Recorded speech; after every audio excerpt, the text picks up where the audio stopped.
Баяғыда мақтағыз болыпты. Мақтағыз үйін жинап жүріп, бір мүйіз тау алады да, мысықты шақырады. Мысық келмейді. Қыз келмесең келме деп, мүйізді өзі жеп қояды. Жеп болған соң мысық келіп, неге шақырдың деп сұрайды. Мақтағыз айтпайды. Содан соң мысық ендеше айран төгем дейді да, айранын төгіп тастайды. Мақтағыз мысықтың құйрығын кесіп алады. Мысық айтады: апа, құйрығымды берші. Мен қателестім. Мақтағыз: мен қатығымды төле, дейді. Сөйтіп мысық сиырға барады. Сиыр: маған айран берші, дейді. Сиыр айтады: қарным ашып тұр, дейді. Маған жапырақ алып кеп берші. Мысық ағашқа барып, жапырақ маған берші, дейді. Ағаш: шөлдеп тұрмын, дейді.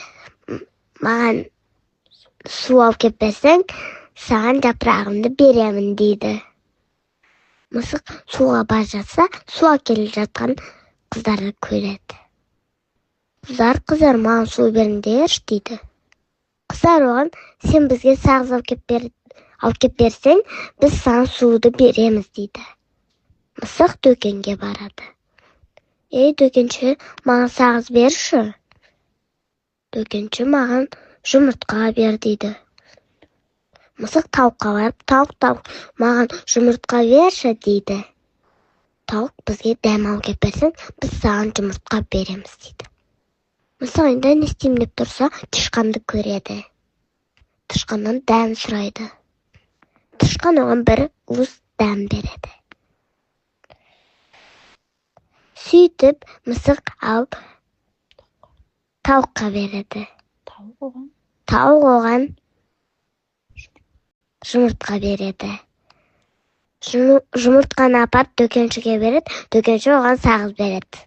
Мысық сағыздарды апарып қыздарға береді. Қыздар оған су береді. Суды алып ағашқа апарады. Ағаш оған жапырағын береді. Жапырақты алып сиырға барады. Сиыр оған айран береді. Айранды алып мақтағызға апарады. Мақтағызға айран береді де, мақтағыз оған құйрығын береді. Сөйтіп ертегіміз аяқталады.